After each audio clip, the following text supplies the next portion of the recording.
বাংলাদেশ কৃষি বিশ্ববিদ্যালয় ক্যাম্পাসে নিষিদ্ধ ঘোষিত সংগঠন ছাত্রলীগের কার্যালয় ভেঙে গুঁড়িয়ে দিয়েছেন ক্যাম্পাসের শহীদ শামসুল হক হলের শিক্ষার্থীরা। ৩ জানুয়ারি শুক্রবার দিবাগত রাত ১টার দিকে আব্দুল জব্বার মোড়ে অবস্থিত ছাত্রলীগের কার্যালয়টিতে ভাঙচুরের পর বুলডোজার দিয়ে পুরোপুরি ধূলিসাৎ করে ফেলা হয়।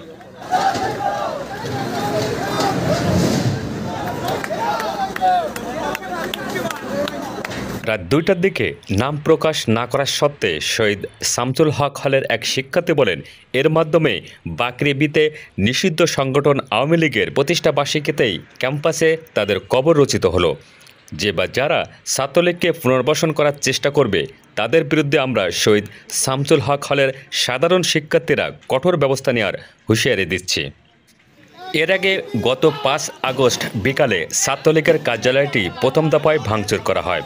প্রত্যক্ষদর্শীরা জানান, শুক্রবার রাতে শিক্ষার্থীরা প্রথমে লাঠি ও ইটপাটকেল নিক্ষেপ করে অফিস ভবনটি ভাঙতে শুরু করেন। পরে এটি বুলডোজারের সাহায্যে ভবনটি পুরোপুরি গুঁড়িয়ে দেয়।